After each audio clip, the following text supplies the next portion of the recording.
Bayangin, 12 tahun terjebak di menara penuh monster, dipaksa nyelesain tutorial berulang-ulang sampai jadi yang terkuat.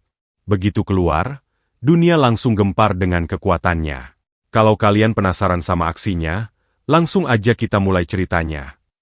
Suatu hari, monster mulai bermunculan di seluruh dunia, membawa kehancuran dan kepanikan.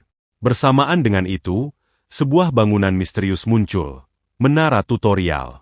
Untuk pertama kalinya, manusia harus berhadapan dengan bangunan ini. Tanpa pandang bulu, menara ini menarik orang-orang dari seluruh dunia ke dalamnya, memaksa mereka menghadapi ujian-ujian kejam. Usia, kondisi fisik, atau latar belakang tidak menjadi pertimbangan. Tingkat keberhasilan untuk keluar dari menara hanya 20%, dan mereka yang berhasil disebut sebagai hunter, manusia yang kini memiliki kemampuan luar biasa dan menjadi harapan baru umat manusia. Selama 12 tahun, menara tutorial tetap menjadi misteri. Namun, ketika menara akhirnya berhasil ditaklukkan untuk pertama kalinya, dunia berubah. Para hunter menjadi simbol kekuatan dan idola baru masyarakat. Reputasi dan kekayaan mereka setara dengan selebriti. Negara-negara pun mulai memperhitungkan para hunter sebagai faktor kekuatan nasional. Untuk melindungi mereka, asosiasi dan guild hunter dibentuk, mempersatukan kekuatan demi stabilitas. Dalam sebuah acara televisi terkenal, All About Hunters, pembawa acara memperkenalkan 3 tamu istimewa, para ketua guild terbaik Korea, Seokwon Han dari guild Goguryeo, Seoyeon Lee dari guild Arang, dan Seon Kim dari guild Seoul. Program ini meraih popularitas besar, dengan rating mencapai 35,7% minggu lalu. Di sesi terakhir acara, pembawa acara melontarkan pertanyaan yang paling banyak ditanyakan oleh penonton. Dikatakan bahwa ada seorang master yang hidup di menara tutorial di Korea. Siapakah master itu? Ketiga tamu terlihat terkejut mendengar pertanyaan itu. Pembawa acara melanjutkan, mengatakan ia pernah membaca cerita tentang sosok master ini di internet. Ia pun bertanya, apakah para ketua guild tahu siapa master tersebut? Sambil tersenyum, Seokwon Han menjawab, akhir-akhir ini banyak berita tentang dia. Sepertinya dia belum mati dan masih hidup. Jawabannya menandakan bahwa ia tahu siapa master itu. Seoyeon Lee menambahkan, tidak ada orang yang tidak tahu tentang dia. Dia masuk ke menara bersama kami pada gelombang pertama, 12 tahun yang lalu. Seon Kim menyebut bahwa ini mungkin seperti kutukan, karena hanya master itu yang tidak pernah keluar dari menara. Dia menyelesaikan semua tingkatan, hanya untuk kembali ke tingkat pertama dan mengulangnya. Pembawa acara mencoba memastikan, jadi, orang itu masuk ke menara pada gelombang pertama, 12 tahun lalu, dan terus menyelesaikannya berulang kali. Ketiganya mengangguk, membenarkan. Lalu timbul pertanyaan, jika tujuan memasuki menara adalah untuk mendapatkan kekuatan, apakah orang yang menyelesaikannya berkali-kali memiliki kekuatan yang tak terbayangkan? Beberapa hunter yang keluar dari menara bercerita tentang sosok ini. Mereka pernah melihat master itu menyelesaikan lantai tutorial hanya dalam 1 hari, sebuah pencapaian yang mustahil. Mereka menduga kekuatannya melampaui hunter biasa, bahkan mungkin setara dengan peringkat A atau S. Namun, meski sudah keluar dari menara, sosok itu tetap tinggal di dalamnya, menyelesaikannya berkali-kali tanpa henti. Dalam salah satu cerita, sebuah party terlihat lari ketakutan, dikejar oleh monster besar.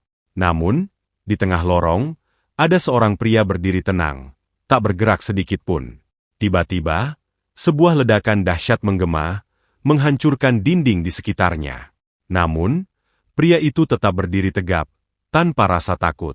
Tak lama, sebuah notifikasi muncul, menara tutorial tingkat 100 monster untuk tes terakhir. Di hadapan pria itu, muncul sosok mengerikan, monster raksasa bernama Balrog. Banyak orang percaya bahwa jika pria itu keluar dari menara, dia pasti akan menjadi salah satu hunter terkuat. Namun, rumor tentang dirinya terus memicu perdebatan. Beberapa mengaku pernah melihat master ini mengalahkan 3 werewolf sendirian di tingkat 72, atau menendang monster tingkat 10 dengan mudah. Namun, tak sedikit yang menganggap cerita itu hanya mitos. Kenyataannya, pria itu bertarung dengan Balrog hanya menggunakan kakinya. Dia menginjak kepala monster itu, sambil tersenyum dengan ekspresi seperti psikopat. Dalam waktu 3 detik, Balrog berhasil ditaklukkan. Sebuah notifikasi muncul, Balrog dikalahkan dengan serangan terakhir. Dengan santai, pria itu menginjak tubuh monster yang sudah tumbang, bertanya-tanya dalam hati, cara apa lagi yang harus kulakukan untuk membuat ini lebih menarik? Selama 12 tahun terakhir, waktu yang dibutuhkan para calon hunter untuk menyelesaikan menara tutorial semakin singkat.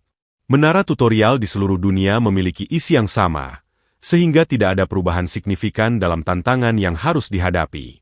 Berkat itu, setiap kali ada grup hunter baru yang berhasil keluar, informasi tentang strategi dan cara penyerangan pun tersebar ke seluruh dunia. Banyak negara berlomba-lomba menyebarkan informasi ini untuk meningkatkan peluang kelangsungan hidup para peserta dan demi mencetak hunter terbaik. Namun, meskipun strategi semakin matang dan pengetahuan semakin luas, hanya sedikit yang mampu menaklukkan menara. Ketika calon hunter mencapai tingkat 99, mereka dihadapkan pada cobaan terakhir, Balrog, penguasa menara tutorial. Monster mengerikan ini telah menjadi mimpi buruk bagi banyak orang. Dari 95 peserta yang berhasil mencapai tingkat tersebut, hanya 25 yang keluar dengan selamat, sementara sisanya kehilangan nyawa. Balrog menjadi simbol ketakutan dan tantangan yang nyaris mustahil dilalui. Namun, ada satu sosok yang berbeda. Dia adalah seorang pria yang dikenal sebagai Master, seseorang yang telah menyelesaikan menara tutorial sebanyak 1349 kali. Berdiri di depan portal, pintu keluar dari menara, pria itu memejamkan mata, berharap kali ini dia benar-benar bisa keluar. Namun, seperti yang selalu terjadi, ketika dia membuka matanya, dia kembali lagi ke tingkat pertama menara tutorial. Penaklukan pun dimulai lagi.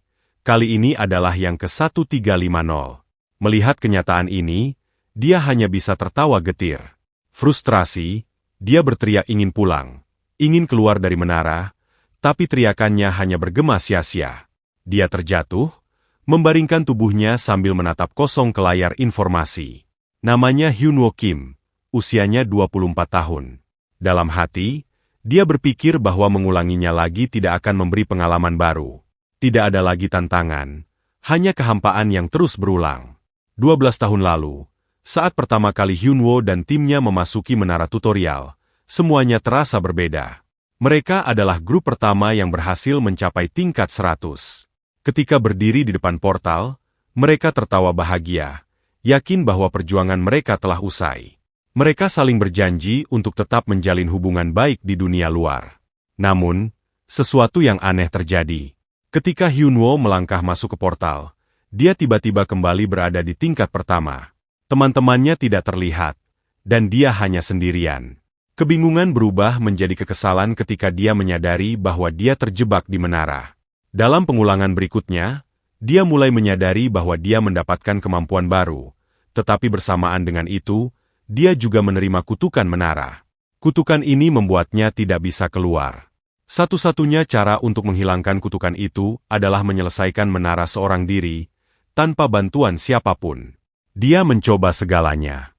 Dalam 10 pengulangan pertama, Hyunwoo memperkuat dirinya sendiri, meningkatkan kemampuannya hingga ke batas maksimal. Pada akhirnya, bahkan pilar-pilar batu di menara dapat dihancurkan dengan mudah. Namun, setiap kali dia mencapai tingkat 100 dan mengalahkan Balrog, dia selalu kembali ke tingkat pertama. 5 tahun berlalu dalam keputusasaan.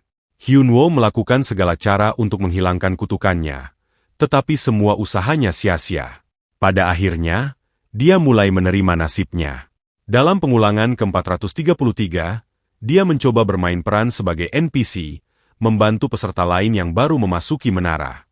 Di pengulangan ke-512, dia menjadi instruktur, melatih calon hunter untuk bertahan hidup. Namun, ada satu hal yang tidak bisa dia tahan, mendengar cerita-cerita tentang dunia luar dari para peserta yang akan segera keluar. Setiap kali mendengar cerita itu, perasaan terisolasi semakin menghantuinya. Waktu terus berlalu, dan Hyunwoo menjalani pengulangan demi pengulangan tanpa tujuan. Hingga akhirnya, 12 tahun pun berlalu. Ketika dia membuka layar informasi, dia tidak berharap ada sesuatu yang berubah. Namun, kali ini, ada tulisan baru yang membuatnya terkejut. Sistem memberitahu bahwa Hyunwoo telah menyelesaikan menara, dan dia akhirnya bisa keluar. Hyunwoo terdiam. Setelah beberapa saat, dia tersenyum, lalu tertawa penuh kegembiraan. Dengan semangat yang telah lama hilang, dia bersiap untuk menaklukkan menara sekali lagi, kali ini untuk terakhir kalinya. Dengan tekad membara, dia memasang kuda-kuda, melesat maju, dan mulai menembus setiap tingkat menara dengan kecepatan luar biasa. Kini, hanya satu hal di pikirannya, kebebasan yang sudah lama dia tunggu. Umumnya, waktu paling cepat yang diperlukan untuk menyelesaikan menara tutorial adalah sekitar 10 bulan. Pembawa acara dalam sebuah program televisi bertanya, apakah para hunter dari gelombang ke-18 ini mampu memecahkan rekor tersebut. Seon Lee menjelaskan bahwa jumlah hunter yang masuk setiap gelombang berbeda, dan hasilnya sangat tergantung pada kombinasi kekuatan mereka. Perubahan strategi dan hasil pun akan banyak terjadi. Seon Kim menambahkan bahwa keberhasilan juga tergantung pada kekuatan masing-masing individu, serta efektivitas serangan yang dilakukan. Seok-won Han menimpali bahwa tantangan sesungguhnya dimulai setelah tingkat 51, karena sejak saat itu bos dengan tingkat kesulitan yang lebih tinggi akan muncul setiap 10 tingkat. Ia menegaskan bahwa mulai dari sana, tidak ada lagi yang namanya keberuntungan. Sementara itu, Hyunwoo dengan semangat membara terus melaju, menembus setiap tingkat tanpa peduli dengan monster yang ada di hadapannya. Ia terus memaksa hingga akhirnya mencapai tingkat 99. Di sana, ia berdiri tenang, berhadapan dengan Balrog, sang penguasa. Dengan kekuatan maksimal, ia menghantam monster itu dengan serangan yang begitu dahsyat, hingga efeknya bahkan terlihat dari luar menara. Keesokan harinya, di distrik Gangdong, daerah Cheonho, tepatnya di area manajemen pintu masuk menara tutorial, sebuah portal dimensi tiba-tiba muncul. Kejadian ini membuat kantor pengawasan, yang dikelola oleh Asosiasi Hunter Korea, menjadi sibuk. Pihak asosiasi segera mempersiapkan daftar nama peserta dari gelombang ke-18 untuk mencatat siapa yang berhasil keluar. Dari dalam portal, muncul sosok seorang manusia. Orang itu adalah Hyunwoo. Ia melangkah keluar, melihat sekelilingnya dengan ekspresi penuh kelegaan. Gedung-gedung tinggi yang menjulang di hadapannya menjadi bukti nyata bahwa ia akhirnya berhasil keluar dari menara. Hyunwoo tertawa kecil, memandangi sekitarnya, memastikan dirinya benar-benar telah kembali ke dunia luar. Tak lama kemudian, seorang petugas asosiasi mendekatinya untuk memberikan selamat atas keberhasilannya keluar dari menara. Hyunwoo menoleh, memastikan sekali lagi dengan bertanya apakah ia benar-benar telah keluar. Petugas itu, meski bingung, menjawab bahwa Hyunwoo memang telah keluar dari menara. Mendengar hal itu, Hyunwoo tersenyum lebar, matanya berkaca-kaca. Ia berteriak penuh sukacita, "Aku sudah keluar. Hyunwoo Kim telah kembali." Petugas asosiasi yang mendengar namanya langsung memeriksa daftar peserta gelombang ke-18. Namun, nama Hyunwoo Kim tidak ditemukan di sana. Karena penasaran, ia memeriksa daftar gelombang pertama. Di sanalah ia menemukan nama Hyunwoo berada di urutan pertama. Petugas itu terkejut saat menyadari bahwa orang di hadapannya adalah sosok legendaris yang disebut-sebut sebagai Master, yang akhirnya keluar dari menara setelah 12 tahun. Seminggu kemudian, perhatian dunia tertuju pada Korea. Orang-orang dari berbagai tempat berbondong-bondong menuju kantor pusat tutorial, tempat evaluasi pertama para hunter gelombang ke-18 akan berlangsung. Gelombang ini menjadi sorotan karena rekor dunia dalam menyelesaikan menara telah dipecahkan, dengan waktu hanya 2 minggu. Namun, sorotan utama tetap tertuju pada Hyunwoo, sang Master Hunter. Di ruang tunggu peserta evaluasi, para hunter gelombang ke-18 tampak sibuk mempersiapkan diri. Mereka mengenakan perlengkapan dasar yang telah diberikan sebelumnya untuk menghadapi ujian. Namun, di sudut ruangan, Hyunwoo terlihat santai, asyik memakan camilan tanpa mengenakan perlengkapan apapun. Peserta lain merasa heran dan tidak nyaman melihat sikapnya yang begitu santai. Tidak menyadari situasi, Hyunwoo bertanya kepada salah seorang peserta, mereka semua memakai apa? Peserta itu menjelaskan bahwa perlengkapan tersebut dibagikan tadi pagi dan sangat penting untuk menghadapi ujian. Tanpa perlengkapan itu, ujian akan menjadi jauh lebih sulit. Hyunwoo hanya menggaruk kepalanya, menduga bahwa ia tidak mendapatkan perlengkapan tersebut karena ketiduran. Pengumuman tiba-tiba terdengar, meminta para peserta untuk segera menuju lokasi ujian. Tempat ujian tersebut berupa sebuah labirin yang dirancang khusus oleh Pusat Tutorial Seoul untuk mengevaluasi peringkat para hunter. Di sana, seorang pengawas bernama David, seorang hunter kelas A, berdiri di depan peserta. Dengan suara lantang, ia mengumumkan bahwa evaluasi peringkat akan segera dimulai. David memberitahukan kepada seluruh peserta bahwa saat ini perhatian dunia sedang tertuju pada mereka. Beberapa peserta tampak merasa terbebani dengan tekanan tersebut.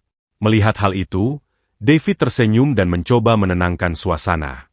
Dia menjelaskan bahwa mereka tidak perlu terlalu gugup, karena dibandingkan dengan tantangan di menara tutorial, ujian ini hanyalah formalitas sederhana untuk menyatakan bahwa mereka sudah lolos sebagai hunter. Di barisan paling belakang, Hyunwoo tampak tidak mendengarkan. Dia hanya menguap dan terlihat mengantuk. David melanjutkan penjelasannya dengan memperkenalkan ujian pertama. Ketika David menekan sesuatu di layar ponselnya, tiba-tiba terjadi guncangan hebat yang membuat para peserta terkejut. David dengan tenang menjelaskan bahwa sebagai hunter, mereka harus mampu menghadapi berbagai kesulitan, termasuk meloloskan diri dari situasi sulit seperti labirin. Guncangan tadi ternyata mengubah lantai di belakang David menjadi sebuah labirin besar. David kemudian menjelaskan bahwa labirin ini penuh dengan jebakan. Walaupun ujian ini hanya formalitas, dia menyarankan agar para peserta menggunakan seluruh kekuatan yang mereka miliki.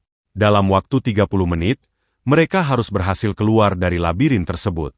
Setelah mendengar instruksinya, para peserta segera bersiap, lalu memasuki labirin dengan semangat tinggi. Mereka berlari, bersaing untuk menjadi yang tercepat keluar. Melihat semangat itu, David memuji mental para peserta yang luar biasa dan menantikan hasil dari ujian kali ini. Namun, saat David masih tenggelam dalam pikirannya, Hyunwoo tiba-tiba menegurnya dari belakang. David menoleh, sedikit bingung, dan bertanya apa yang diinginkan Hyunwoo. Dengan santai, Hyunwoo bertanya apakah dia bisa keluar dari labirin dengan cara apapun. David, yang mulai penasaran dengan peserta ini, menurunkan kacamata merahnya dan memandang Hyunwoo dengan seksama. Melihat Hyunwoo tidak memakai perlengkapan seperti peserta lain, David bertanya-tanya apakah dia benar-benar serius mengikuti ujian ini. Namun, sesuai penjelasan sebelumnya, David menjawab bahwa selama bisa keluar dengan cara apapun, itu diperbolehkan. David kemudian bertanya dengan serius apakah Hyunwoo sedang meremehkan ujian ini. Namun, Hyunwoo menanggapinya dengan santai, meminta David untuk lebih baik memperhatikan peserta lain yang sedang berjuang keras. Mendengar jawaban itu, aura kemarahan David mulai terlihat. Ia merasa Hyunwoo terlalu sombong. Namun, Hyunwoo justru semakin santai. Dengan percaya diri, dia meminta taruhan 1 juta won jika dia bisa keluar dari labirin dalam waktu 20 detik. David mengernyitkan dahi, tak percaya dengan pernyataan yang dianggapnya omong kosong itu. Namun, Hyunwoo terus memprovokasi, mengatakan bahwa jika David takut, lebih baik tidak usah bertaruh. Merasa terpancing, David akhirnya menyetujui taruhan itu, meskipun masih penuh keraguan. Hyunwoo berjalan mendekati dinding labirin terdekat. Dia meletakkan tangannya di dinding itu, lalu mengambil kuda-kuda. Tangan kirinya menempel di tembok, sementara tangan kanannya bersiap untuk memukul. Dengan serius, Hyunwoo mengerahkan beberapa persen kekuatannya. Kakinya bahkan tertanam di lantai karena tekanan energi yang ia keluarkan, menandakan betapa besar kekuatan itu. David, yang menyaksikan dari dekat, terlihat bingung dengan apa yang akan dilakukan Hyunwoo. Bahkan teman-teman lama Hyunwoo, yang merupakan ketua guild terbaik Korea, tampak kebingungan melihat aksinya. Ketika kekuatan di tangan kanannya telah terkumpul penuh, Hyunwoo meninju dinding labirin dengan keras. Dinding itu tampak seperti melunak sesaat sebelum tinju Hyunwoo menembusnya. Pukulan tersebut menciptakan efek luar biasa, menghancurkan labirin hingga tembus ke ujungnya. Dengan tenang, Hyunwoo berjalan ke arah pintu keluar yang baru saja dia buat sendiri. Sambil berdiri santai, dia menyatakan bahwa dia telah berhasil keluar dari labirin. Penonton di ruang pengamatan tampak tercengang melihat kejadian itu. Bahkan teman-temannya mulai bertanya-tanya apakah Hyunwoo memang selalu seenaknya seperti ini. Hyunwoo tersenyum, membayangkan uang 1 juta won yang akan segera didapatkannya dengan cara yang begitu mudah. Namun, senyum itu perlahan berubah menjadi ekspresi khawatir ketika dia mulai berpikir apakah dia akan diminta mengganti rugi karena menghancurkan labirin tersebut. 24 jam sebelum ujian evaluasi peringkat, di gedung bernama Life Hunter Magazine, tempat update berita tentang para hunter, para jurnalis sedang mendiskusikan berita menarik apa yang akan mereka rilis. Selain membahas Sang Master, seorang pria menyarankan untuk mengangkat sosok yang sedang digadang-gadang akan menjadi hunter kuat dari dunia seni bela diri. Orang itu bernama Kang Hyun Lee. Saat ujian di labirin sebelumnya, Hyun Lee memantapkan dirinya untuk menjadi bintang. Dengan bakat, keterampilan, dan keberuntungan yang ia miliki, Hyun Lee yakin bahwa ia akan mencuri perhatian. Ketika hunter lain lari ketakutan melihat monster besar di hadapan mereka, Hyun Lee dengan berani bersiap menghadapi monster tersebut menggunakan pedangnya. Dalam pikirannya, ia percaya pada kemampuannya. Sebagai kendo level 4 master, Kang Hyun Lee telah memenangkan berbagai kompetisi kendo internasional dan dikenal sebagai pemimpin tangguh. Kali ini, ia berharap menjadi pusat perhatian, percaya bahwa jalannya menuju kesuksesan sudah terbuka lebar. Namun, ingatannya kembali pada masa di menara tutorial, saat ia pertama kali bertemu dengan Hyunwoo. Di depan portal keluar menara, Hyunwoo berteriak penuh kegembiraan, merebut seluruh spotlight yang seharusnya menjadi miliknya. Hyun Lee yang merasa bingung dan kesal dengan kejadian itu kini kembali bertemu Hyunwoo di dunia luar, dan ia merasa dirinya harus bersaing dengan orang yang sama sekali berbeda darinya. Saat ini, ada pemberitahuan dari komite ujian bahwa, demi alasan keamanan, ujian labirin pertama dihentikan sementara. Para peserta diminta untuk kembali ke ruang tunggu dan menunggu jadwal ujian yang baru. Kericuhan pun terjadi di ruangan wartawan. Mereka ribut mencari rekaman kejadian sebelumnya, namun semua rekaman yang jelas hanya menampilkan Kang Hyun Lee. Hal ini karena awalnya tidak ada yang memperhatikan Hyunwoo, sosok lusuh yang hanya mengenakan sandal jepit. Namun kini, ternyata orang itu menjadi sorotan hari ini. Di ruang tunggu peserta, suasana tegang terasa. Hyun Lee duduk dengan wajah serius, penuh amarah, sementara Hyunwoo justru tertidur pulas.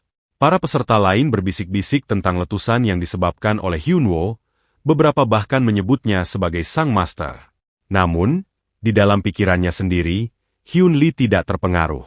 Ia berpikir bahwa semua ini belum berakhir, dan masih ada kesempatan baginya untuk merebut spotlight kembali.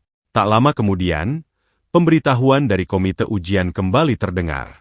Urutan acara ujian evaluasi peringkat telah diubah dan akan dimulai kembali dalam waktu 15 menit. Para peserta diminta bersiap. Hyunwoo, yang tertidur pulas, terbangun dengan wajah mengantuk. Hyun Lee tetap tenggelam dalam pikirannya. Ia tidak peduli siapa itu Hyunwoo, apakah dia seorang master atau bukan, karena Hyun Lee yakin pada keterampilan yang ia miliki. Ujian kedua diumumkan. Kali ini, ujiannya adalah evaluasi Master Wave, di mana para peserta harus melawan monster virtual yang diciptakan dengan gabungan teknologi terkini dan batu ajaib. Hyun Lee memasuki arena dengan penuh percaya diri. Dengan pedang di tangannya, ia menunjukkan kekuatan luar biasa. Petir yang menyambar melalui pedangnya menarik perhatian semua orang. Dengan penuh semangat, Hyun Lee melancarkan serangan bertubi-tubi, menebas monster-monster yang menghalanginya. Satu persatu monster tumbang dengan cepat. Ujian ini mengharuskan peserta mengalahkan sebanyak mungkin monster dalam waktu yang telah ditentukan. Ketika waktu Hyun Lee habis, ia berhasil menumpas 78 ekor monster, menjadi yang tertinggi di antara semua peserta sebelumnya. Hyun Lee tersenyum puas. Akhirnya, ia berhasil mendapatkan spotlight yang ia dambakan. Para wartawan yang menyaksikan dari ruangan lain memuji kehebatannya. Namun, kebanggaan itu tidak bertahan lama. Peserta selanjutnya dipanggil Hyunwoo Kim. Hyunwoo, dengan wajah mengantuk, berjalan santai memasuki arena. Hyun Lee tampak kesal melihat sikap santainya. Para penonton yang mengetahui bahwa peserta berikutnya adalah Sang Master tampak sangat penasaran dengan penampilannya. Bahkan teman-teman lama Hyunwoo yang dulu satu parti dengannya ikut menunggu dengan antusias. Hyunwoo diberikan waktu 2 menit untuk mengalahkan sebanyak mungkin monster. Semua mata tertuju padanya. Atmosfer berubah tegang, menantikan apa yang akan dilakukan oleh Sang Master. Ujian dimulai dengan munculnya banyak sekali monster yang spawn di sekitar Hyunwoo. Bersamaan dengan itu, hitungan mundur 10 detik dimulai, memberi waktu kepada Hyunwoo untuk bersiap. Penonton yang hadir menunggu dengan antusias, meskipun masih mempertanyakan aksi yang akan ditunjukkan oleh sang master. Hyunwoo, yang berdiri santai di tengah arena, hanya menghela napas pelan, tampak tak terpengaruh oleh suasana. Belum waktu menunjukkan angka 0, ia tetap tenang, tanpa ada gerakan berarti. Ketika hitungan mundur selesai dan ujian resmi dimulai, seekor orc besar menyerang lebih dulu, mengayunkan gada besarnya dengan brutal. Namun, dengan kecepatan yang luar biasa, Hyunwoo tiba-tiba melesat mendekati orc itu. Dalam sekejap, kepala orc tersebut hancur. Aksinya begitu cepat hingga tidak dapat diikuti oleh mata manusia biasa. Penonton hanya melihat hasil akhirnya. Kepala orc pecah begitu saja. Waktu baru berjalan 4 detik, tetapi monster-monster di sekitar Hyunwoo telah tumbang satu persatu. Yang terlihat hanyalah kepala-kepala mereka yang seolah meledak tanpa sebab. Penonton yang menyaksikan kejadian ini mulai berspekulasi. Banyak yang mengira Hyunwoo menggunakan sihir untuk menghancurkan monster-monster tersebut. Padahal kenyataannya, Hyunwoo menyerang setiap monster secara langsung, mendekati mereka satu persatu, lalu menghancurkan kepala mereka dengan serangan fisik sederhana. Tidak ada teknik rumit atau sihir di balik aksinya. Gerakannya begitu cepat sehingga semua itu tampak seperti ilusi. Teman-teman lama Hyunwoo yang menyaksikan dari kejauhan, terheran-heran.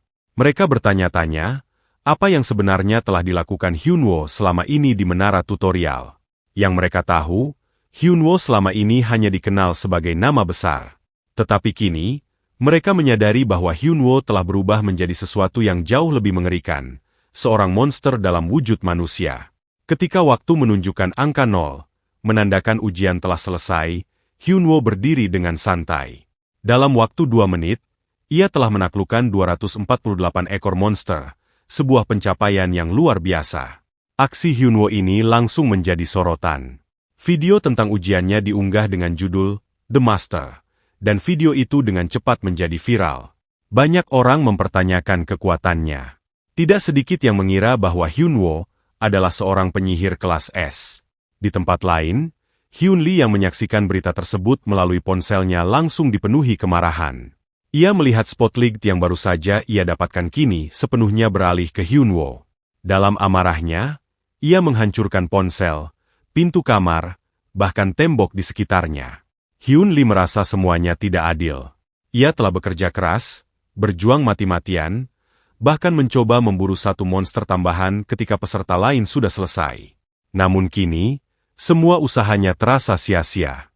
Ia berteriak penuh emosi, mengutuk Hyunwoo sebagai karakter yang curang dan tidak masuk akal. Di sisi lain, Hyunwoo yang berada di kamarnya tetap tenang. Seorang wanita bernama Alice tiba-tiba datang menemuinya. Alice bekerja sebagai manajer informasi dan bagian dari Komite Hunter Korea. Ia berbicara panjang lebar, menjelaskan maksud kedatangannya. Namun, Hyunwoo yang tidak tertarik hanya mendengarkan setengah hati. Singkatnya, Alice datang secara pribadi untuk merekrut Hyunwoo bergabung dengan Guild Ares. Alice menyodorkan sebuah kontrak kerja kepada Hyunwoo.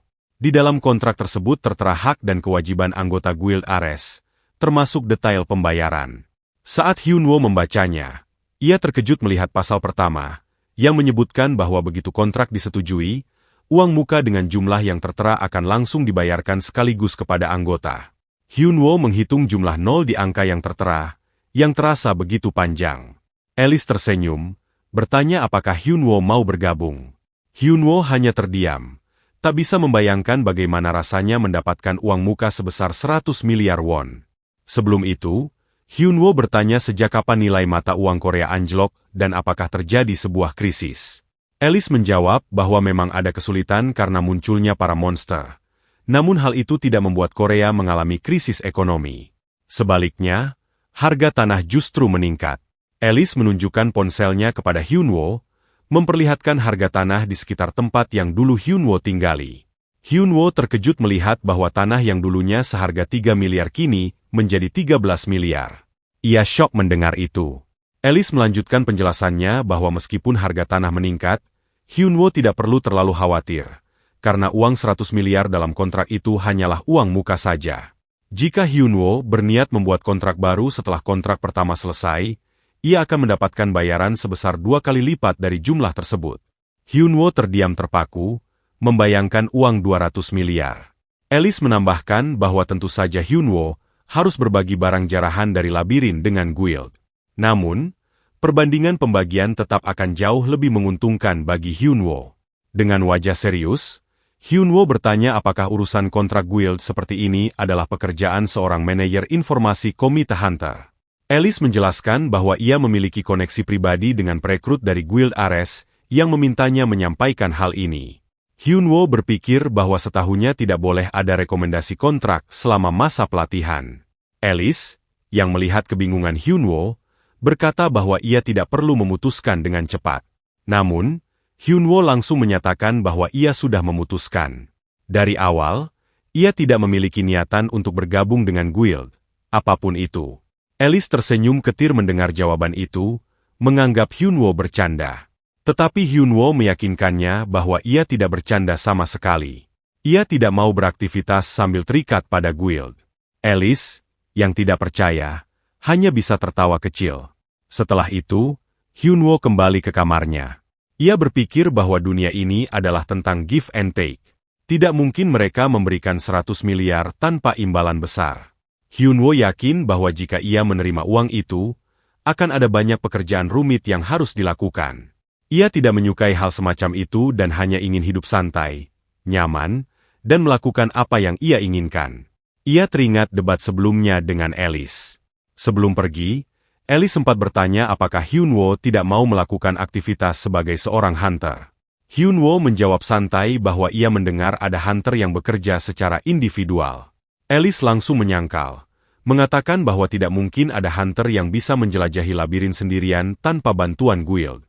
Alice merasa Hyunwoo terlalu sombong karena kenyataannya hal itu tidak semudah yang ia bayangkan. Sebelum pergi, Alice kembali mengingatkan Hyunwoo untuk menghubungi nomor yang ada di kartu namanya jika berubah pikiran. Hyunwoo melambaikan tangan dan berlalu pergi. Di dalam kamarnya, Hyunwoo menyesali waktu yang ia buang untuk mengikuti ujian peringkat.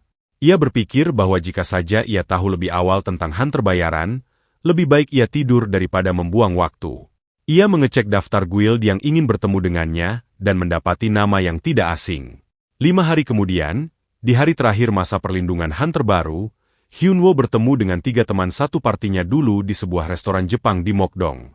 Ia terkejut melihat Seokwon, yang terlihat jauh lebih tua meskipun usianya tidak terpaut jauh.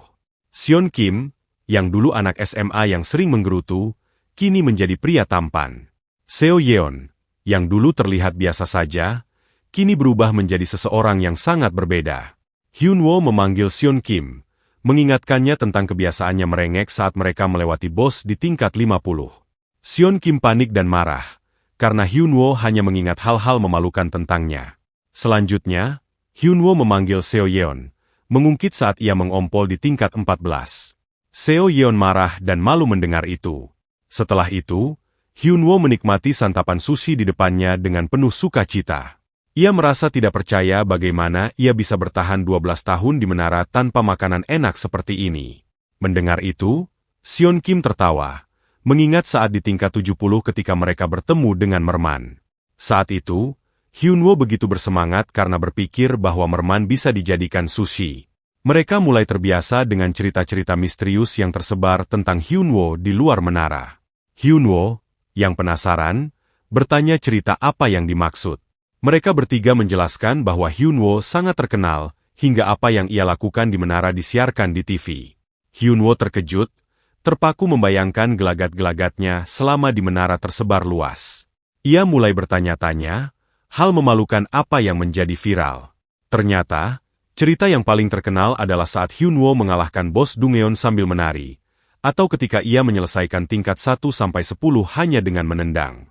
Dengan sedikit lega, Hyunwoo mengakui bahwa memang benar itu adalah dirinya. Seon Kim kemudian bertanya dengan penasaran, sebenarnya apa saja yang Hyunwoo lakukan selama 12 tahun di menara. Hyunwoo menjelaskan bahwa saat ia menari sambil bertarung, ia menghentikan bicaranya sejenak dan mulai menyantap sushi di depannya. Teman-temannya terdiam, penasaran dengan kelanjutan ceritanya. Hyunwoo hanya mengatakan bahwa saat itu ia iseng saja, karena ia pikir mungkin saja ia bisa keluar dengan cara seperti itu. Kemudian, ia melanjutkan ceritanya tentang bagaimana ia menendang sampai tingkat 10. Waktu itu, ia hanya merasa bosan, dan ketika melompat, ia tiba-tiba bisa naik begitu saja. Seokwon, yang mendengar cerita itu, mengatakan bahwa saat melihat ujian peringkat Hyunwoo, ia berpikir bahwa Hyunwoo telah menjadi monster. Dan sekarang, setelah mendengar cerita itu langsung dari Hyunwoo, ia semakin yakin. Padahal, Hyunwoo hanya merasa frustrasi selama berada di menara. Karena itu, ia mencoba segala cara agar bisa keluar dari sana. Setelah itu, Hyunwoo bertanya apakah muridnya sudah keluar. Seo Yeon terkejut mendengar bahwa Hyunwoo punya murid. Hyunwoo kemudian menceritakan bahwa waktu itu, di tingkat 50 dan 60, ada seorang anak yang tertinggal di menara. Anak itu tampak ketakutan. Sementara Hyunwoo, yang sedang berperan sebagai sosok misterius dengan topeng tengkorak, mendekati anak itu dan berkata, "Wahai manusia lemah, apa kau ingin tetap hidup? Aku akan menunggumu." Dengan gaya dramatis itu, Hyunwoo mengaku telah menciptakan seni bela diri baru dan akhirnya menjadikan anak itu sebagai muridnya. Seokwon merasa cerita Hyunwoo sangat mind-blowing. Namun, Hyunwoo mengakui bahwa waktu itu ia hanya membual. Ia sebenarnya tidak tahu apa-apa soal seni bela diri, karena yang bisa ia lakukan hanyalah bertarung dengan tenaga kasarnya. Hyunwoo mulai merasa bersalah terhadap anak itu. Ditambah lagi, sifat buruknya membuatnya seperti tidak punya hati nurani. Hyunwoo berharap tidak bertemu anak itu di dunia luar, karena ia takut dituntut. Untung saja, waktu itu ia memakai topeng. Setelah berbincang cukup lama, mereka berempat mulai membicarakan kabar dunia yang telah ditinggalkan Hyunwoo selama 12 tahun. Singkatnya, Hyunwoo akhirnya kembali ke kamarnya dan menatap layar informasinya. Ia bingung melihat tulisan yang menghilang, seperti sudah mencapai batas tutorial, dan angka 36 dari umurnya juga hilang. Rasanya waktu 12 tahun yang ia habiskan di menara lenyap begitu saja. Hyunwoo mulai berpikir bahwa ia harus hidup sambil mencari uang, namun tetap melakukan hal-hal yang ia sukai. Namun, satu hal membuatnya bingung. Tulisan, "Telah bebas dari Loop," masih ada di layar. Dengan rasa penasaran, ia mengeklik tulisan itu. Seketika, tulisan baru muncul. Untuk melanjutkan ke tingkat berikutnya, harap selesaikan 3 bos Dungeon baru. Target Dungeonnya adalah 1. Laboratorium Adoron, 2. Desa Hutan, 3. Rawa Kasat Mata. Hyunwoo masih penasaran dengan detail quest tersebut ketika seseorang memanggilnya dari luar. Ia segera membuka pintu dan mendapati seorang petugas hotel yang mengatakan bahwa ada seseorang dari Guild Ares yang ingin bertemu dengannya. Hyunwoo langsung mengatakan kepada petugas hotel itu untuk menyampaikan bahwa ia tidak mau bertemu. Namun, dengan panik, petugas hotel menjelaskan bahwa meskipun Hyunwoo menolak, mereka tetap memintanya untuk hadir. Petugas itu memohon dengan sangat agar Hyunwoo memberikan sedikit pengertian. Hyunwoo berpikir bahwa ini akan terus berlanjut dan menyusahkan jika ia tidak mengatakannya dengan tegas. Akhirnya, seraya menutup pintunya, ia memutuskan untuk menemuinya sekali saja. Ia meminta petugas hotel untuk menunjukkan tempatnya. Di ruang tunggu lantai 1, 2 orang dari Guild Ares sudah menunggu. Hyunwoo langsung mengatakan bahwa ia sudah jelas tidak berniat bergabung dengan Guild. Salah satu dari mereka, yang mengaku sebagai manajer bagian HR dari Guild Ares, bertanya apakah Hyunwoo akan baik-baik saja. Hyunwoo, yang bingung, bertanya apa maksud dari perkataan itu. Dengan nada meremehkan, manajer itu mengatakan apakah Hyunwoo benar-benar bisa berkembang tanpa bergabung dengan Guild Ares. Ia menambahkan bahwa jika Hyunwoo bergabung, ia sama sekali tidak perlu melakukan usaha yang sia-sia. Hyunwoo menanggapi dengan senyum sinis dan bertanya, "Kalian datang di saat seperti ini hanya untuk mengancamku." Bodyguard dari manajer itu marah dan tidak terima dengan sikap Hyunwoo. Namun, manajer segera menyuruhnya untuk tenang. Manajer melanjutkan, berharap Hyunwoo bisa mempertimbangkan tawaran mereka dengan baik. Ia juga berpikir bahwa Hyunwoo mungkin tidak tahu banyak tentang Guild Ares. Dengan cepat, Hyunwoo mengatakan bahwa ia tahu mengenai Guild Ares. Ia menjelaskan bahwa Guild Ares adalah guild yang telah menghabisi lebih dari setengah Dungeon yang ada di Korea. Guild itu disebut sebagai komunitas sampah yang menyalahgunakan kekuasaan. Hyunwoo mengetahui informasi ini dari ketiga rekannya. Ia juga menyebut bahwa Guild Ares mendominasi 66% Dungeon yang ada di Korea, terutama Dungeon kelas D untuk anak baru dan Dungeon kelas A yang bagus untuk farming. Guild Ares memiliki modal besar dari luar negeri, sehingga uang mereka berlimpah. Namun, anak baru yang ingin sukses harus memilih dua pilihan, membeli tiket masuk yang mahal atau bergabung dengan guild mereka. Bodyguard yang tidak tahan mendengar hinaan Hyunwoo terhadap Guild Ares langsung meninju meja di depan mereka hingga hancur. Manajer, yang mencoba menjaga ketenangan, memperingatkan Hyunwoo bahwa meskipun berada di dalam komite Hunter, ia sebaiknya tidak bicara sembarangan. Ia menambahkan bahwa Guild Ares memiliki banyak koneksi di dalam komite, dan kembali menyarankan Hyunwoo untuk mempertimbangkan tawaran mereka dengan lebih serius. Bodyguard dari manajer Guild Ares mengangkat meja itu dan menghempaskannya ke tembok di samping mereka, seolah ingin menunjukkan kehebatannya. Manajer, dengan penuh percaya diri, mengatakan bahwa bodyguardnya adalah seorang hunter kuat yang mendapatkan penilaian A secara keseluruhan. Ia menambahkan bahwa jika melawan bodyguardnya, Hyunwoo tidak mungkin bisa menang. Namun, Hyunwoo hanya tersenyum santai. Ia melepaskan sandal jepit dari kakinya, lalu bangkit berdiri. Dengan tenang, ia menyuruh bodyguard si manajer untuk maju melawannya, sambil mengatakan bahwa ia hanya akan menggunakan sandal jepit sebagai senjata. Hal ini membuat bodyguard semakin marah, merasa dirinya direndahkan. Sambil mengumpat, ia bersiap melancarkan serangan tinju ke arah Hyunwoo. Hyunwoo tetap tenang, dengan sandal jepit berada di tangan kanannya. Saat tinju bodyguard hampir mengenainya, Hyunwoo dengan cepat menamparkan sandal jepitnya ke wajah bodyguard. Tamparan itu begitu kuat hingga membuat bodyguard tak sadarkan diri seketika. Tubuhnya terpental ke tembok di samping mereka. Bahkan setengah badannya tertancap di dalam tembok karena benturan tersebut. Manajer yang menyaksikan kejadian itu langsung terkejut bukan main. Sebelumnya, ia pernah melihat rekaman ujian pelatihan Hyunwoo. Saat itu, ia memang mengira Hyunwoo lebih hebat dari perkiraannya. Namun, dalam pikirannya, ia masih menganggap Hyunwoo seperti katak yang terjebak di dalam Dungeon, yang merasa dirinya paling kuat. Seharusnya, menurut skenario dalam pikirannya, kekuasaan dan kekuatan Guild Ares dapat membuat Hyunwoo berlutut. Namun, kenyataan malah sebaliknya bodyguardnya dihajar habis-habisan oleh Hyunwoo, hanya dengan sandal jepit. Manajer mulai merenung. Bagaimana mungkin Hyunwoo, yang tidak memiliki ilmu sihir, bisa sekuat ini? Semua ini terasa seperti sesuatu yang mustahil.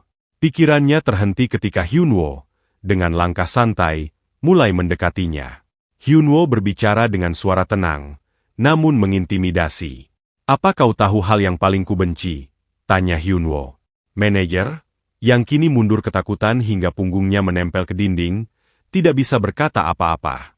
Hyunwoo melanjutkan, "Aku paling benci orang yang mencoba mengancamku."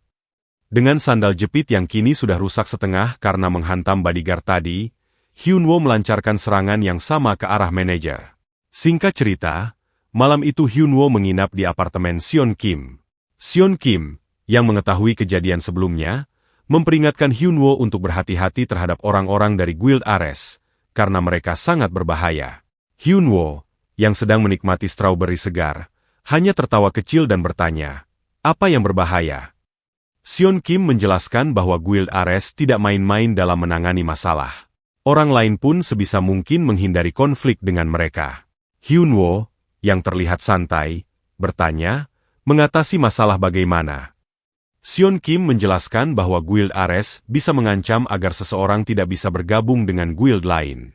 Bahkan, yang lebih parah, mereka bisa menghabisi seseorang secara diam-diam saat berada di dalam labirin. Hyunwoo, yang mendengar itu sambil menikmati strawberry yang lezat, berkata bahwa ia tidak menyangka mereka bisa sebrutal itu. Namun, bagi Seon Kim, ia merasa bahwa yang paling brutal justru adalah Hyunwoo sendiri. Dengan cemas, ia menawarkan Hyunwoo untuk bergabung saja dengan guild miliknya. Hyunwoo hanya menggelengkan kepala dan berkata, "Aku sudah bilang, aku tidak mau bergabung dengan guild manapun." Seon Kim mencoba meyakinkan Hyunwoo dengan berkata, "Bukankah kau ingin hidup tenang?" Hyunwoo menjawab bahwa keinginannya untuk hidup tenang akan ia tunda dulu untuk sementara, karena ada sesuatu yang harus ia selesaikan. Dengan serius, Hyunwoo bertanya, "Apa kau tahu tentang laboratorium Adoron?" Seon Kim terlihat bingung, namun Hyunwoo melanjutkan pikirannya dalam hati. Selama 12 tahun di menara, ia selalu bertanya-tanya kenapa hanya ia yang terjebak di sana. Kenapa ia tidak bisa keluar? Pertanyaan dan dendam itu kini telah menumpuk. Siapa orang yang membangun menara itu? Kenapa mereka mengurungnya selama 12 tahun? Jika ia bisa menemukan dalangnya, Hyunwoo akan membuat mereka merasakan penderitaan yang sama seperti yang ia alami. Seon Kim, yang melihat Hyunwoo terdiam dalam lamunan, bertanya, "Kenapa tiba-tiba kau menyebut tempat itu?" Hyunwoo tidak menjelaskan alasannya dan tetap bertanya, "Apa kau tahu sesuatu tentang Dungeon itu?" Seon Kim menjelaskan bahwa laboratorium Adoron yang ia tahu adalah salah satu Dungeon kelas C yang berada di Uijingbu. Ia mendengar bahwa tempat itu sangat cocok bagi para hunter baru untuk berkembang. Namun, Seon merasa mungkin Hyunwoo tidak bisa masuk ke sana. Hyunwoo, yang bingung, bertanya, "Kenapa begitu?" Seon menjelaskan, "Seperti yang sudah aku bilang tadi, Guild Ares memonopoli banyak Dungeon, dan salah satunya adalah Adoron." Hyunwoo mengernyitkan dahi. "Kenapa bisa begitu? Pemerintah tidak turun tangan? Memangnya tidak ada undang-undang anti-monopoli?" Seon menjawab dengan nada tenang, "Pemerintah dan politisi tidak peduli dengan para hunter, karena mereka tidak dianggap penting. Memangnya kau pikir, seberapa banyak orang yang bisa menyelesaikan menara tutorial dan menjadi hunter?" Hyunwoo berpikir sejenak, lalu bertanya lagi, "Tapi katanya ada orang-orang yang dibunuh di dalam Dungeon. Bukankah itu pembunuhan?" Seon menjelaskan, "Dungeon itu sangat berbahaya. Mana ada polisi yang mau menyelidikinya? Mereka menyebutnya mati karena kecelakaan." Hyunwoo mengernyitkan dahi lebih dalam. "Ini benar-benar kacau sekali," gumamnya. Seon melanjutkan, "Kalau dilihat secara eksternal, Ares adalah perusahaan terkemuka di industri baru. Mereka membayar semua pajaknya dengan teratur, dan pekerjaan hunter di luar menara dianggap sangat baik oleh masyarakat." Hyunwoo bangkit dari tempat duduknya dan berkata, "Bagaimana kalau aku mengendap-endap masuk?" Seon segera memperingatkan, "Di sana ada anggota Ares yang menjaga selama 24 jam penuh." Hyunwoo memikirkan rencana lain dan berkata, "Kalau begitu, aku akan menerobos dari pintu depan." Seon terkejut mendengar rencana itu.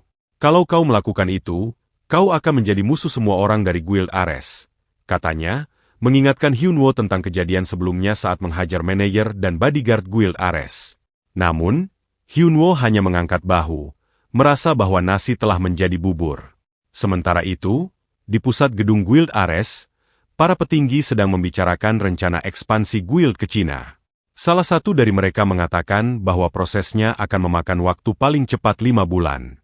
Kepala Guild Ares wilayah Korea, seorang hunter kelas S bernama Seonwoo, bertanya, "Berapa lama waktu yang diperlukan untuk ekspansi ke Rusia atau Jepang?" Seorang bawahan menjawab, "Untuk Rusia, secepatnya 8 bulan. Dan Jepang, 7 bulan.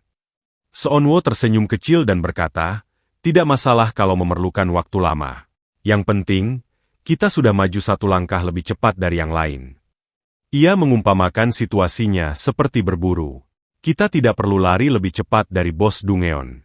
Kita hanya perlu lari lebih cepat dari orang lain. Ia kemudian memerintahkan bawahannya untuk terus memantau perkembangan. Tak lama, seorang bawahan menyerahkan berkas kepada Seonwoo. Berkas itu berisi tabel analisis statistik mengenai Hyunwoo yang telah diminta oleh Seonwoo. Saat melihat statistik tersebut, Seonwoo merasa bingung. Dalam tabel itu, Hyunwoo hanya unggul dalam tenaga, kelincahan, dan stamina, sementara sisanya biasa saja. "Apakah mesinnya tidak salah?" tanya Seonwoo. Bawahan itu menjawab, "Meskipun awalnya ragu, bagian analisis memastikan bahwa data tersebut benar." Tidak peduli seberapa besar marin kesalahannya, Hyunwoo tetap berada dalam kelas yang sama. "Apakah sudah mencoba merekrutnya?" tanya Seonwoo lagi. Bawahan itu menjawab bahwa mereka sudah menemui Hyunwoo, tapi gagal merekrutnya. Seonwoo berpikir sejenak. Menurutnya, merekrut orang seperti Hyunwoo pada awalnya mungkin menguntungkan. Tapi jika hasilnya tidak memuaskan, itu bisa menjadi bumerang. Ia menyebut Hyunwoo sebagai apel beracun. Terlihat lezat di luar, tetapi berbahaya jika dimakan. "Jangan merekrut orang ini, tapi lukai dia," kata Seonwoo akhirnya. Bawahan itu mengangguk, mengamini perintahnya. Di tempat lain, di Gunung Cheonbo, Uijingbu, Di pintu masuk Dungeon kelas C Laboratorium Adoron, seorang wanita memohon kepada penjaga agar diizinkan masuk. Namun, penjaga menolak karena wanita itu tidak bisa menunjukkan tiket masuk. Dengan wajah ragu, wanita itu mengatakan bahwa ia hanya bisa berburu di tempat ini. Dengan senyum menjengkelkan, penjaga menyuruh wanita itu pergi ke labirin saja. Di sana banyak monster level rendah, karena tempat itu gratis. Ejeknya. Penjaga lain di belakangnya menimpali. Kalau dia benar-benar pergi ke sana, dia bisa mati nanti. Ketika mereka masih berdebat, Hyunwoo tiba di lokasi. Penjaga melihatnya, yang tampak memakai baju olahraga tanpa perlengkapan apapun. Dengan nada keras, penjaga berkata, "Di sini tidak ada toilet umum. Pergi ke hutan saja." Hyunwoo menatap penjaga itu dengan tenang dan menjawab, "Aku kemari karena ada urusan di dalam Dungeon ini, bukan untuk mencari toilet." Penjaga semakin marah. "Tempat ini bukan untuk bercanda. Ini Dungeon, penuh dengan monster," teriaknya. Hyunwoo mendekat dengan senyum kecil di wajahnya. Dengan mata melotot, ia berkata dengan santai, "Kau ini bodoh, ya?" Penjaga semakin marah melihat orang di depannya bertingkah seperti jagoan. Ia berkata dengan penuh emosi, seolah ingin menunjukkan kekuasaannya, bahwa orang seperti Hyunwoo seharusnya tahu diri. Namun, Hyunwoo yang mendengar itu hanya membungkuk dengan santai. Dengan tenang, ia melepas salah satu sandalnya dan berkata bahwa mereka tidak bisa dibiarkan begitu saja. Penjaga yang melihatnya langsung kebingungan sekaligus marah, tidak percaya dengan apa yang dilakukan Hyunwoo. Hyunwoo, dengan senyum tipis di wajahnya, meminta salah satu penjaga untuk mendekat.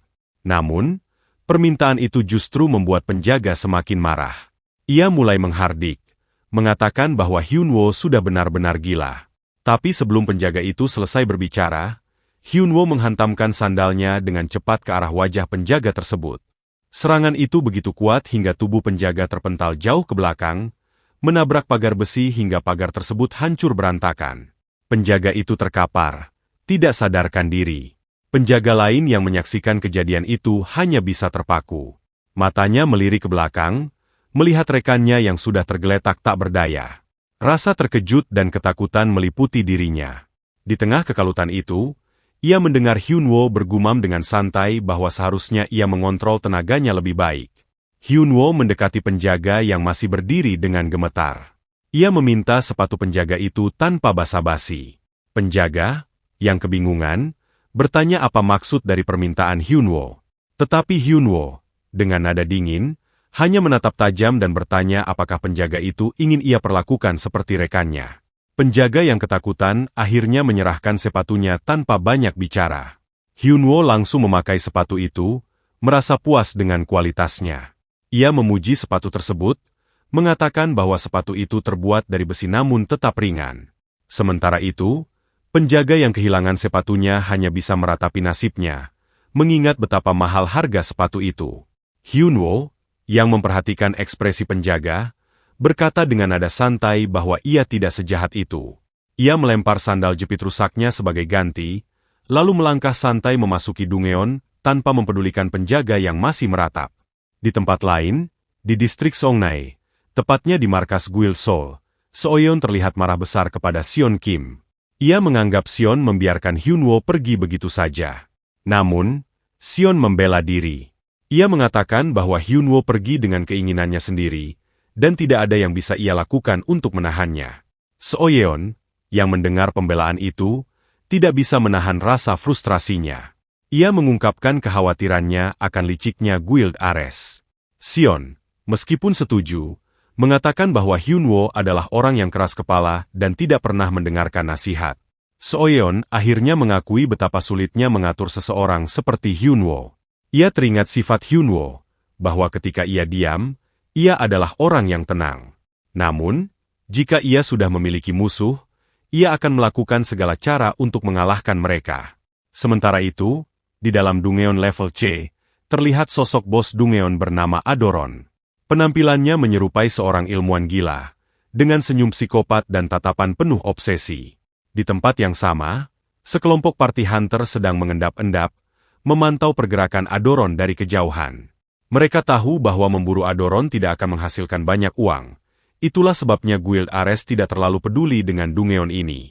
Parti itu berbisik-bisik, membahas strategi untuk mengalahkan Adoron. Mereka tahu bahwa bos ini memiliki pertahanan yang kuat, tetapi serangannya lemah. Dengan strategi yang tepat dan kerjasama yang baik, mereka yakin bisa mengalahkannya. Namun, saat mereka hendak bergerak, langkah mereka terhenti ketika melihat seseorang berjalan santai menuju area bos. Itu adalah Hyunwoo. Hyunwoo dengan santai memasuki area bos, tanpa menunjukkan rasa takut sedikit pun. Kini, ia berdiri tepat di depan Adoron. Melihat kehadiran Hyunwoo, Adoron tertawa terbahak-bahak.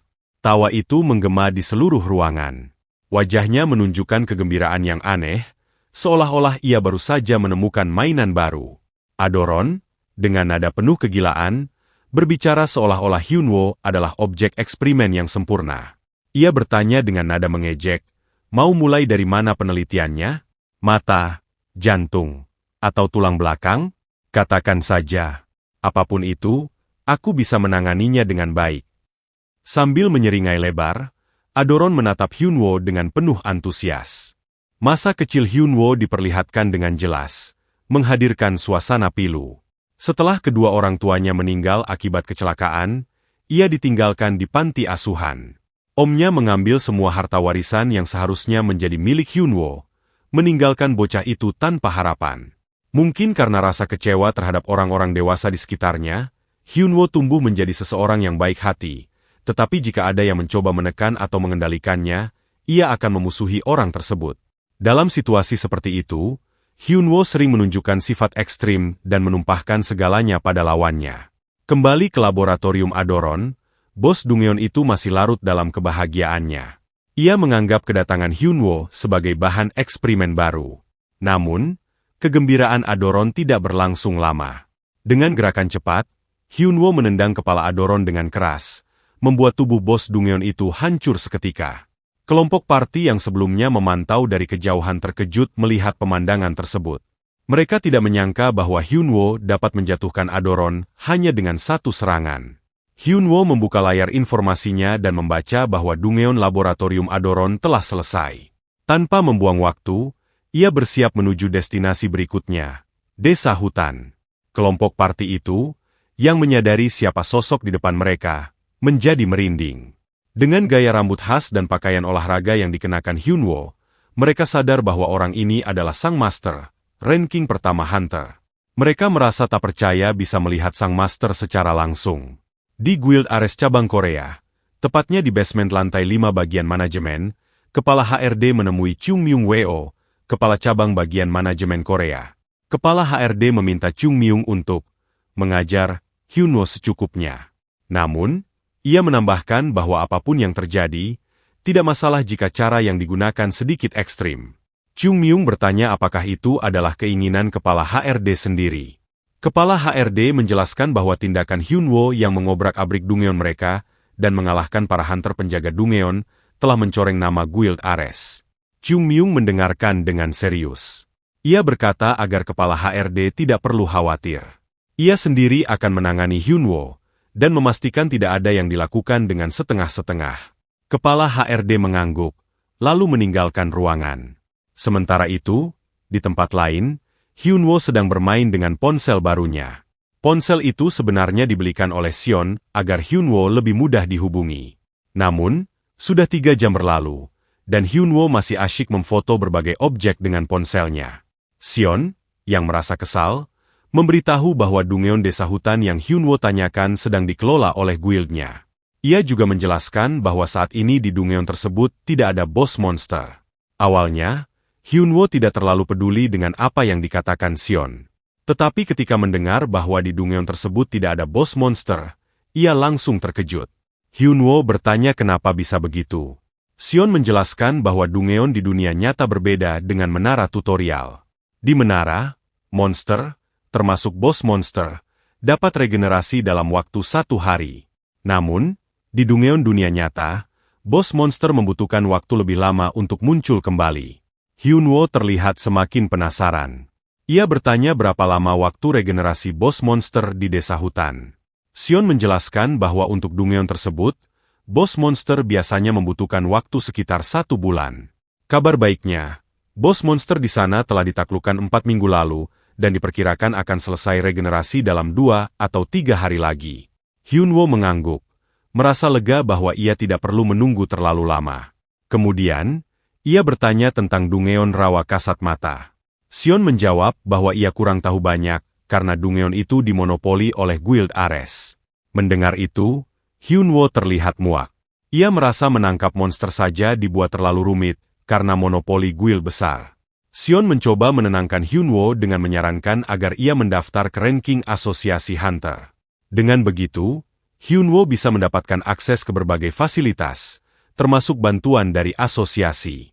Selain itu, ada keuntungan lain berupa bayaran yang cukup besar. Ketika mendengar kata bayaran, mata Hyunwoo berbinar-binar. Ia bertanya apakah ia bisa mendapatkan uang hanya dengan mendaftar saja. Sion tertawa kecil dan menjelaskan bahwa setiap 2 atau 3 bulan, Hyunwoo harus menunjukkan performanya. Ia juga menjelaskan jumlah bayaran berdasarkan ranking. Kelas B mendapat 1,3 juta won, kelas A 2,5 juta won, dan kelas S 7 juta won. Mendengar jumlah itu, Hyunwoo langsung bersemangat. Ia meminta Sion untuk mengantarnya ke asosiasi Hunter keesokan harinya.